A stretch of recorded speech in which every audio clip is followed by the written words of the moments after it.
Поселок Каинды, Кеменская область. Это самый обычный поселок.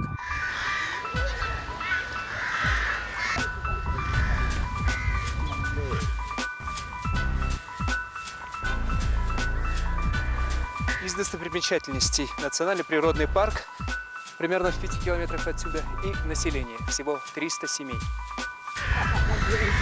Тихий поселок встречает приезжих с недоверием. Мы программу снимаем о трудовых мигрантах. Если я и захочу уехать, меня никто не возьмет.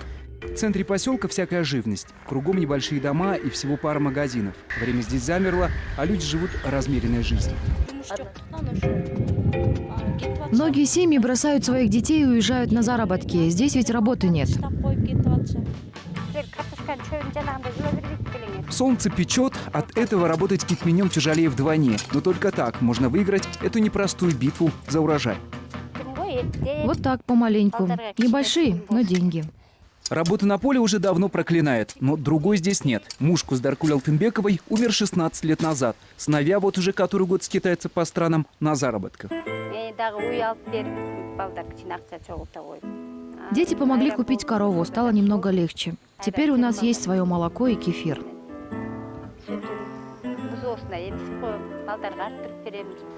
Куздаркуль и трое ее внучек живут на мизерную пенсию и пока только мечтают о новом жилье. Все ждем, когда потолок обвалится. Боимся. Сын просил потерпеть еще годик, обещал построить новый дом. Девочки постоянно живут со мной.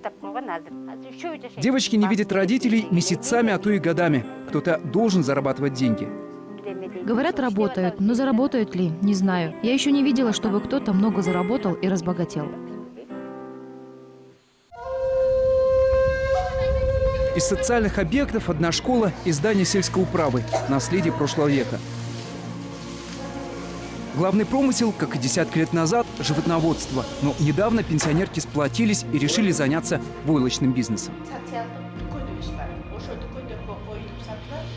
Продаем эти изделия в местном магазине, иногда вывозим на ярмарки. Несколькими годами ранее на грантовые деньги спонсоров в поселке создали общественный совет. Помогать семьям мигрантам – одна из главных его задач. В числе активисток – сельская интеллигенция. Анара Байсакалова, к примеру, учительница русского языка. Внуки, дети, оставшиеся дети, они живут за счет пенсии пожилых людей. 3000 сомов. Это же на 3 человека, на 4 человека не хватает.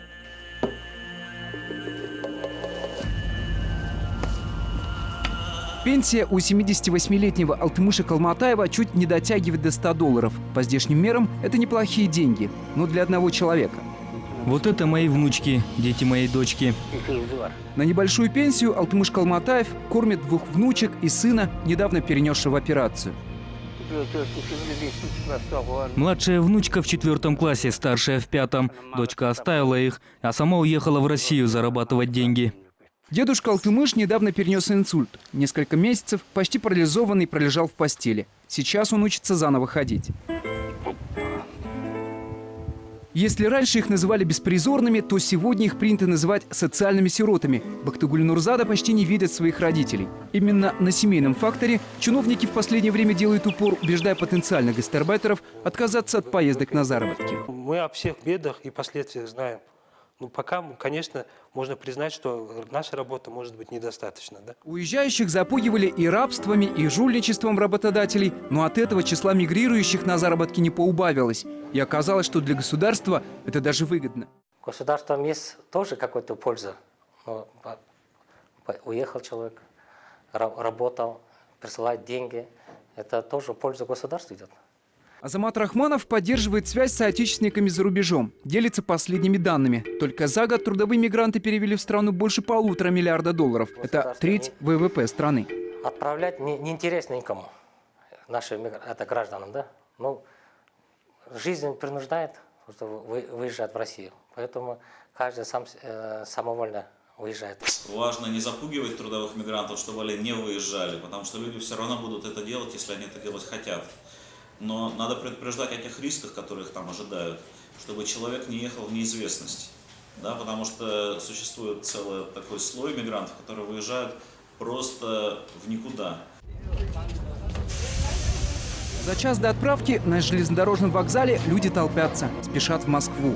А сколько раз в неделю вообще уезжает отсюда? Да. 6 раз в неделю уезжает. Да, один день киргизская, один день это мы. Почти каждый день поезда везут из Бишкека гастарбайтеров в Россию. Слезы провожающих – это редкость. Брата вот жена поехала за длинным рублем. И вот его сейчас туда тянет. Человека не остановишь же. Не зря пословица говорит. Рыба где глубже, а человек где лучше, да? Санджар вместе со своей невестой едут в Россию впервые. Там брат работает. И хотим туда поехать. Ну, надеетесь там найти работу? Да. А если не найдете? Ну, надеемся найти. Знакомые есть, родственники есть. Надеемся, будет все хорошо. Для Рахат это не первая трудовая поездка в Москву, но первая для супруга. Одна, да, только дочка у вас? Или еще есть? А остальные дети? Трое суток в пути и всеобъятная Москва. Сегодня страну покинули еще несколько сотен кыргызстанцев.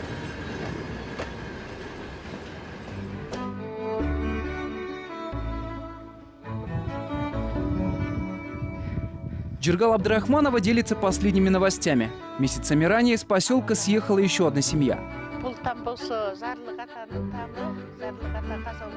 Это дом Зарлыката. После его смерти дети разъехались кто куда. Дом сейчас пустует.